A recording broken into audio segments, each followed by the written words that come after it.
Dschungelcamp 2026, Gil Ofarim packt über traurige Jugend aus, Tränen am Lagerfeuer Deutschland.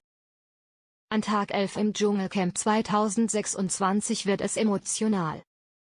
Gil Ofarim offenbart seine einsame Kindheit, während Samira und Ariel gegen die Britschen Potatoes wettern. Dschungelcamp 2026, und einer überrascht alle, Musiker Gil Ofarim.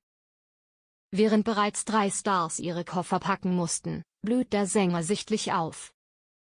In einem tiefgründigen Gespräch mit Eva öffnet er sein Herz und blickt auf seine Anfänge als Teenie-Star zurück. Mit nur 14 Jahren katapultierte ihn die Bravo ins Rampenlicht, doch der Preis für den Ruhm war hoch. Er habe mehr Zeit in Flugzeugen als in der Schule verbracht und besitzt deshalb keinen Schulabschluss.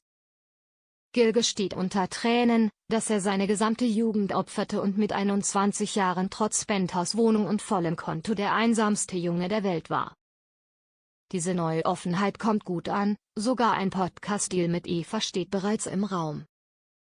Flirtverbot und knallharte Ansagen bei den Stars, während Gil die Herzen der Zuschauer gewinnt. Patrick zieht eine klare Grenze zu Eva, kocht an anderer Stelle die Stimmung hoch. Aus Angst vor Ärger mit seiner Freundin Annelie blockt er jeden Annäherungsversuch konsequent ab. Er wolle nicht mal den Hauch eines Verdachts aufkommen lassen. Doch nicht nur Beziehungsstress sorgt für dicke Luft. Samira und Ariel haben es auf die Britschen Potatoes Hubert und Hardy abgesehen. Laut den Ladies bewegen die beiden Männer ihre Hinterteil nur, wenn es Essen gibt oder der Gang zur Toilette unvermeidbar ist. Ariel findet deutliche Worte, Hardy sei kein Mehrwert für die Gruppe und schlichtweg faul. Fäkalfiasko in der Dschungelprüfung. Die WC-Promis zur Strafe für die Faulheit geht es direkt in die nächste Challenge.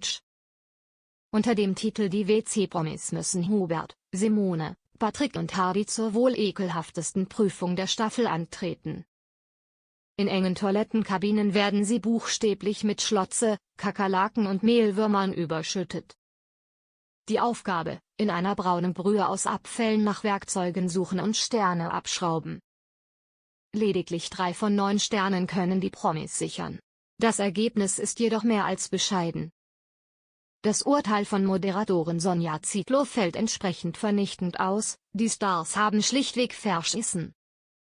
Tierische Abrechnung und Schlangenalarm im Camp. Zum Abschluss des Tages sorgt ein Rollenspiel für neuen Zündstoff.